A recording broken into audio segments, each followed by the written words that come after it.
अर्थात किसी का भी नहीं है। हमारे लिए नित्य और प्राण के अधिष्ठाता मित्र देवता कल्याणप्रद तथा रात्रि और अपान के अधिष्ठाता वरुण कल्याणप्रद चक्र और सूर्य मंडल के अधिष्ठाता यमा हमारे लिए कल्याणकारी हों। बल और भुजाओं के अधिष्ठाता इंद्र तथा वाणी और बुद्ध के अधिष्ठाता बृहस्पति दोनों हमारे लिए शांति प्रदान करने वाले हैं। त्रिविक्रम रूप से विशाल नभ वाले विष्णु जो पैरों के अधिष्ठाता हमारे लिए कल्याणकारी हैं। उपयुक्त सभी देवताओं के आत्मस्वरूप ब्रह्मा के लिए नमस्कार। देवादेव तुम्हारे लिए नमस्कार। तुम ही प्रत्यक्ष प्राण रूप से प्रतीत होने वाले ब्रह्म हो, इसीलिए मैं तुमको ही प्रत्यक्ष रूप से ब्रह्म कहूँगा। तुम ऋतु के अधिष्ठाता, इसलिए मैं तुम्हें नाम से पुकारूँगा। तुम सत्य के अधिष्ठाता हो, अतः मैं तुम्हें सत्य नाम से कहूँगा। वो सर्वशक्तिमान परमेश्वर मेरी रक्षा करें, वक्ता की अर्थात आचार्य की रक्षा करें मेरी और मेरे आचार्य की। भगवान शांति स्वरूप हैं, जो तेजोमय किरणों के पुंज है। मित्र वरुण तथा अग्नादि देवताओं समस्त विश्व के प्राणियों के नेत्र हैं और स्थावर तथा जंगम सबके अंतर्यामी आत्मा है। वे भगवान सूर्य आकाश पृथ्वी और अंतरिक्ष लोक को अपने प्रकाश से पूर्ण करते हुए आश्चर्य रूप से उदित हो रहे हैं। मैं आदित्य रूप वाले स्वरूप वाले सूर्य मंडलस्थ महान पुरुष को, जो अंधकार से सर्वथा परे है, पूर्ण प्रकाश देने वाले परमात्मा है, उनको जानता हूँ। उन्हीं को जानकर मनुष्य मृत्यु को लांघ जाता है। मनुष्य के लिए मोक्ष प्राप्ति का दूसरा कोई अन्य मार्ग नहीं है। समस्त संसार को उत्पन्न करने वाले, सृष्टि पालन संहार करने वाले, मनुष्य सवत विद्यमान एवं जगत को शुभ कर्मों में प्रवृत्त करने वाले हैं परम ब्रह्म स्वरूप। आप हमारे संपूर्ण आदि भौतिक, आदि दैविक, आध्यात्मिक दुरित बुराइयों पापों हमसे दूर और बहुत दूर ले जाए, दूर करें। किंतु भला है, कल्याण है, श्रेय है, मंगल है, उसे हमारे लिए, विश्व के हम सभी प्राणियों के लिए चारों ओर से भली भांति ले आए। देह हे भगवान, आप सबकी ओर, तम से ज्योति की ओर तथा मृत्यु से अमरता की ओर ले चले। पुनात तत्सवितरणयम्, जिन भगवान सूर्य का प्रकाश तेजोमय मंडल विशाल रत्नों के समान प्रभासित अनादिकाल स्वरूप समस्त लोगों का दुख दारिद्र संहारक है, वो मुझे पवित्र करेगा। जिन भगवान सूर्य का विवरण मंडल देव समूह द्वारा अर्चित विद्वान ब्राह्मणों द्वारा संतुष्ट तथा मानवों को मुक्त देने में प्रवीण है, वो मुझे पवित्र करे, मैं उसे प्रणाम करता हूँ। जिन भगवान सूर्य का मंडल अखंड अविच्छेद ज्ञान स्वरूप तीनों लोकों द्वारा पूज्य सत्य रज तम इन तीनों गुणों से युक्त समस्त तेजों तथा प्रकाश पुंज से युक्त है, वो मुझे पवित्र करे। जिन भगवान सूर्य का श्रेष्ठ मंडल पूर्ण होने के कारण अत्यंत कठिनता से ज्ञान गम है तथा भक्तों के हृदय में धार्मिक बुद्धि उत्पन्न करता है, जिससे समस्त पापों का क्षय हो जाता है, वो मुझे पवित्र करे। जिन भगवान सूर्य का मंडल समस्त आदि व्याधि का उन्मूलन करने में अत्यंत कुशल है, जो ऋग यजुर तथा साम इन तीनों वेदों के द्वारा सदा संतुष्ट है, जिसके द्वारा भूलोक, अंतरिक्ष लोक तथा स्वर्गलोक सदा प्रकाशित रहता है, वो मुझे पवित्र करे। जिन भगवान सूर्य के श्रेष्ठ मंडल को वेद विद्या विद्वान ठीक ठीक जानते तथा प्राप्त करते हैं, चारण गंध तथा सिद्धों का समूह जिनका गान करते हैं, योग साधना करने वाले योगी जन जिसे प्राप्त करते हैं, वो मुझे पवित्र करें। जिन भगवान सूर्य का मंडल सभी प्राणियों द्वारा पूजित है तथा इस मनुष्य लोक में प्रकाश का विस्तार करता है, जो काल का भी काल एवं अनादिकाल रूप है, वो मुझे पवित्र करे।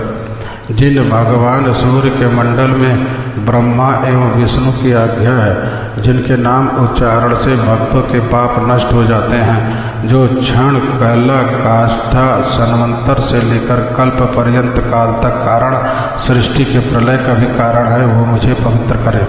जिन भगवान सूर्य का मंडल प्रजापतियों की भी उत्पत्ति, पालन एवं संहार करने में सक्षम एवं प्रसिद्ध है, जिसमें यह संपूर्ण जगत संहृत होकर लीन हो जाता है, वो मुझे पवित्र करे। जिन भगवान सूर्य का मंडल संपूर्ण प्राणियों वर्ग का तथा विष्णु की भी आत्मा है, जो सबसे ऊपर श्रेष्ठ लोक है, शुद्धाकृ शुद्ध सारभूत तत्व है, सूक्ष्म से सूक्ष्म साधनों के द्वारा योगियों के देवादि के द्वारा प्राप्त है, वो मुझे पवित्र करे।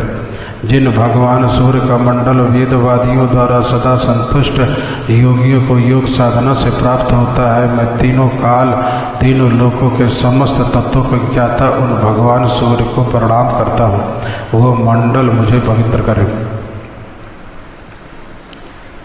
पुराण श्रवण काल में पालनीय धर्म, जो लोग श्रद्धा और भक्ति से संपन्न, अन्य कार्यों की लालसा से रहित, मौन, पवित्र और शांत चित्त से पुराण की कथा को श्रवण करते हैं, वे ही पुण्य के भागी होते हैं। जो अधम मनुष्य भक्त रहित होकर पुण्य कथा को सुनते हैं, उन्हें पुण्य फल तो मिलता नहीं, उल्टे प्रत्येक जन्म में दुख भोगना पड़ता है। जो लोग तांबूल, पुष्प, चंदन आदि से पूजन सामग्री द्वारा प्राण की भली भांति पूजन करके भक्ति पूर्वक कथा सुनते हैं, वे निसंदेश दरिद्रता रहित अर्थात धनवान होते हैं। जो मनुष्य कथा होते समय अन्य कार्यों के लिए वहाँ से उठकर अन्यत्र चले जाते हैं, उनकी पत्नी और संपत्ति नष्ट हो जाती है। जो पापी अधम मनुष्य मस्तक पर पगड़ी बांधकर या टोपी लगाकर पवित्र कथा सुनते हैं, वो बगला होकर उत्पन्न होते हैं। जो लोग पान चबाते हुए पवित्र कथा सुनते हैं, उन्हें कुत्ते का मल भक्षण करना पड़ता है, यमदूत उन्हें यमपुरी में ले जाते हैं। जो ढोंगी मनुष्य व्यासनासन से ऊंचन आसन पर बैठकर कथा सुनता है, वह अक्षय नरकों का भोग करके कौवा होते हैं। जो लोग व्यासनासन से श्रेष्ठ आसन पर अथवा मध्यम आसन पर बैठकर उत्तम कथा श्रवण करते हैं, वे अर्जुन नाम वृक्ष होते हैं।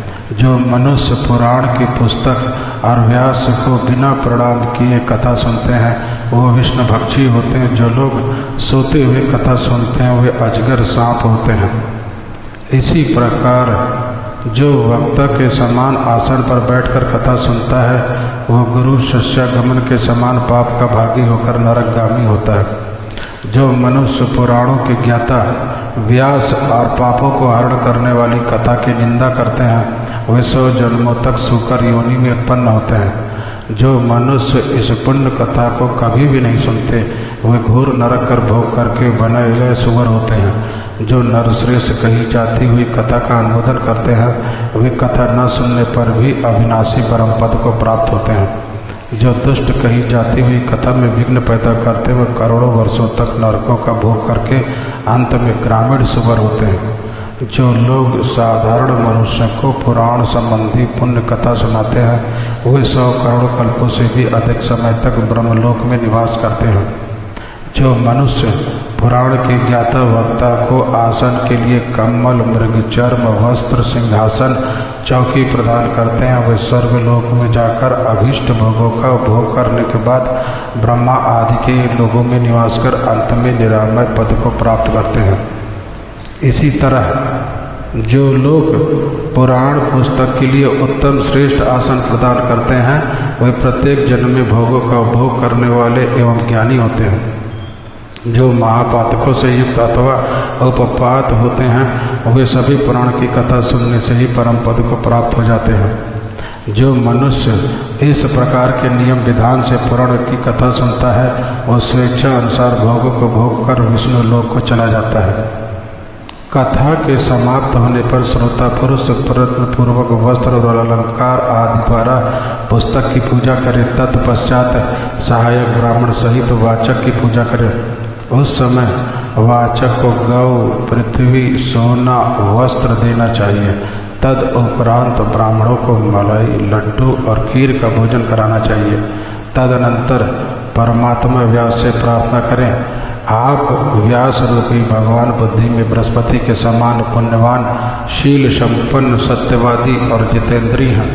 आपकी कृपा से मैंने इन संपूर्ण धर्मों को सुना है। इस प्रकार प्रार्थना करते हुए मान और सेवा से उनके मन को प्रसन्न करना चाहिए। जो मनुष्य इस प्रकार से आदरपूर्वक करता है वह सदा यशस्वी